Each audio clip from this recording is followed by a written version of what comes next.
अथ देव्या कवचमस्य श्री चंडी कवचस्य ब्रह्मा ऋषीनुष्टुप छंद चामुंडा देवता अग्न्याशोक्त मात्रो बीजम दिग्बंध देवता स्तत्तम श्री जगदम्बा प्रत्यर्थे सप्तसती पाठागत्वेन जपे विनियोगः।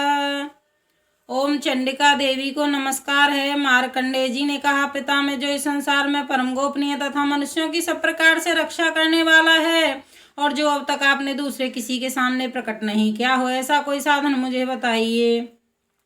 ब्रह्मा जी बोले, ब्राह्मण ऐसा साधन तक देवी का कवच ही है जो गोपनीय से भी परम गोपनीय, पवित्र तथा संपूर्ण प्राणियों का उपकार करने वाला है।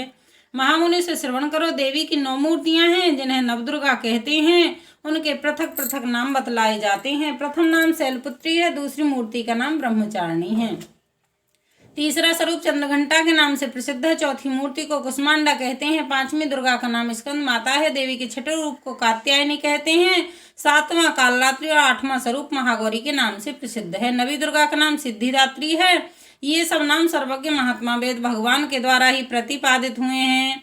जो मनुष्य अग्नि में जल रहा हो, रणभूमि में शत्रुओं से घिर गया हो, विषम संकट में फंस गया हो तथा इस प्रकार भय से आतुर होकर जो भगवती दुर्गा की शरण में प्राप्त हुए हों, उनका कभी कोई अमंगल नहीं होता। युद्ध के समय संकट में पड़ने पर भी उनके ऊपर कोई भारी विपत्ति नहीं दिखाई देती।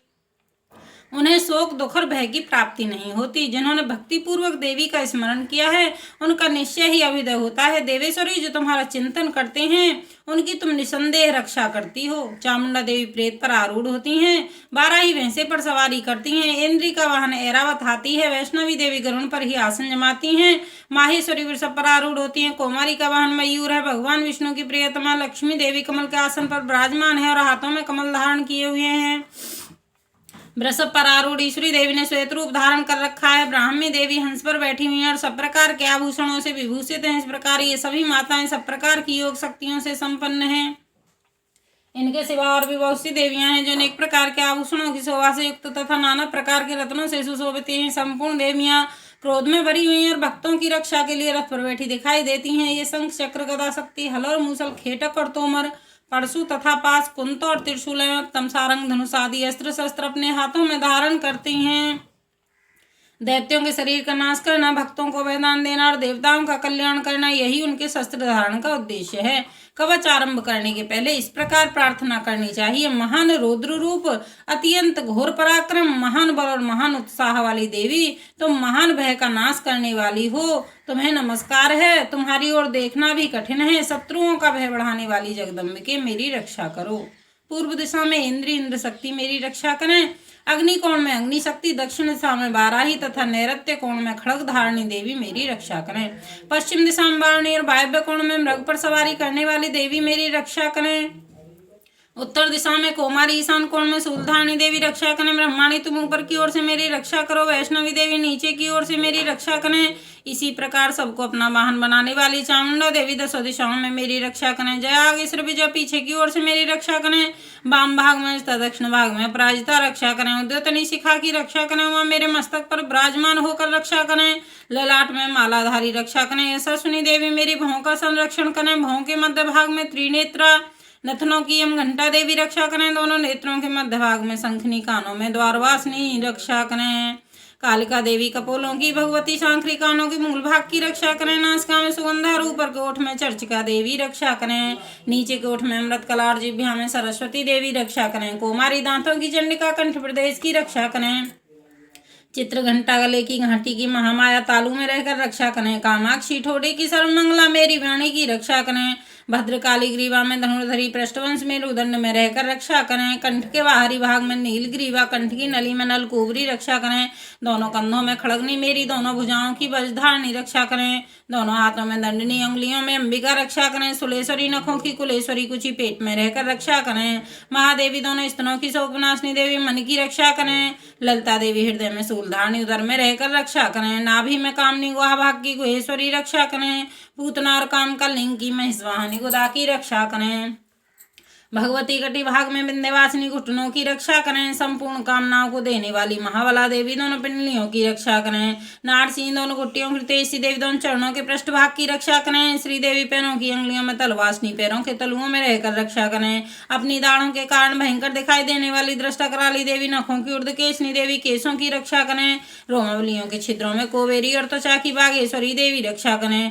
पार्वती देवी रक्त मज्जा वसमा सड्डी और मेद की रक्षा करें। आंतों की कालरात्रि पित्त की मुक्तेश्वरी रक्षा करें। मूलाधार आदि कमल कोशों में पद्मावती देवी और कफ में चूड़ामणि देवी स्थित होकर रक्षा करें। नख के तेज की ज्वालामुखी रक्षा करें, जिसका किसी भी अस्त्र से भेदन नहीं हो सकता, वह अभेद्या देवी शरीर की समस्त संधियों में रहकर रक्षा करें। ब्रह्माणी आप मेरे वीर्य की रक्षा करें। छत्रेश्वरी छाया की धर्मधारिणी देवी मेरे अहंकार मन और बुद्धि की रक्षा करें। हाथ में वज्र धारण करने वाली वज्रहस्ता देवी मेरे प्राणापान बयान उदान और समान वायु की रक्षा करें। कल्याण से शोभित होने वाली भगवती कल्याण शोभना मेरे प्राण की रक्षा करें। रस रूप गंध शब्द और स्पर्श इन विषयों का अनुभव करते समय योगिनी देवी रक्षा करें। सत्वगुण रजोगुण तमोगुण की सदा नारायणी देवी रक्षा करें। बाराही आयु की रक्षा करें। वैष्णवी धर्म की रक्षा करें। चक्रनी चक्र धारण करने वाली देवी यश कीर्ति लक्ष्मी धन तथा विद्या की रक्षा करें। इंद्राणी आप मेरे गोत्र की रक्षा करें। चंडिके तुम मेरे पशुओं की रक्षा करो। महालक्ष्मी पुत्रों की रक्षा करे और भैरवी पत्नी की रक्षा करे। मेरे पद की सुपथा मार्ग की क्षेम करी रक्षा करे। राजा के दरबार में महालक्ष्मी रक्षा करें। सब ओर व्याप्त रहने वाली विजया देवी संपूर्ण भयों से मेरी रक्षा करें। देवी जो स्थान कवच में नहीं कहा गया है तय रक्षा से रहित है, वह सब तुम्हारे द्वारा सुरक्षित हो, क्योंकि तुम विजयशालिनी और पाप नाशनी हो। यदि अपने शरीर का भला चाहे तो मनुष्य बिना कवच के कहीं एक पग भी न जाए, कवच का पाठ करके ही यात्रा करे। कवच के द्वारा सब ओर से सुरक्षित मनुष्य जहाँ जहाँ भी जाता है वहाँ वहाँ उसे धन लाभ होता है तथा संपूर्ण कामनाओं की सिद्धि करने वाली विजय की प्राप्ति होती है। वह जिस जिस अविष्ट वस्तु का चिंतन करता है उसको निश्चय ही प्राप्त कर लेता है। वह पुरुष इस पृथ्वी पर तुलना रहित मानेश्वर्य का भागी होता है। कवच से सुरक्षित मनुष्य निर्भय हो जाता है। युद्ध में उसकी पराजय नहीं होती, वह तीनों लोकों में पूजनीय होता है। देवी का यह कवच देवताओं के लिए भी दुर्लभ है। जो प्रतिदिन नियम पूर्वक तीनों संध्याओं के समय श्रद्धा के साथ इसका पाठ करता है उसे देवी कला प्राप्त होती है। वह तीन लोकों में कहीं भी पराजित नहीं होता। इतना ही नहीं, वह मृत्यु से रहित 100 से अधिक वर्षों तक जीवित रहता है।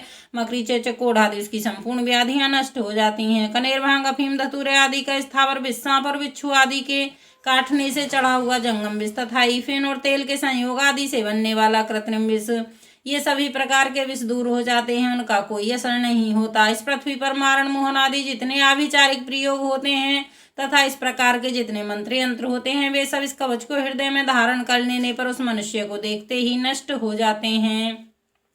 ये ही नहीं, पृथ्वी पर विचरने वाले ग्राम देवता, आकाशचारी देव विशेष, जल के संबंध से प्रकट होने वाले गण, उपदेश मात्र से सिद्ध होने वाले निम्न कोटि के देवता, अपने जन्म के साथ प्रकट होने वाले देवता, कुल देवता, माला कंठमाला आदि डाकनी, शाकनी, अंतरिक्ष में विचरने वाली अत्यंत बलवती भयानक डाकनियां, ग्रह, भूत, पिशाच, यक्ष, गंधर्व, राक्षस, ब्रह्म राक्षस और बेताल, कुष्मांड और भैरव आदि निष्ठकारक देवता भी हृदय में कवच धारण किए रहने पर उस मनुष्य को देखते ही भाग जाते हैं। कवचधारी पुरुष को राजा से सम्मान वृद्धि प्राप्त होती है। यह कवच मनुष्य के तेज की वृद्धि करने वाला और उत्तम है। कवच का पाठ करने वाला पुरुष अपनी कीर्ति से विभूषित भूतल पर अपने सुयश के साथ साथ वृद्धि को प्राप्त होता है। जो पहले कवच का पाठ करके उसके बाद सप्तशती चंडी का पाठ करता है, उसकी जब तक वन पर्वत और काननों सहित यह पृथ्वी टिकी रहती है तब तक यहाँ पुत्र पौत्र आदि संतान परंपरा बनी रहती है। फिर देह का अंत होने पर वह पुरुष भगवती महामाया के प्रसाद से उस नित्य परम पद को प्राप्त होता है जो देवताओं के लिए भी दुर्लभ है। वह सुंदर दिव्य रूप धारण करता है और कल्याण में शिव के साथ आनंद का भागी होता है। बोल अटल छत्र की जय जय।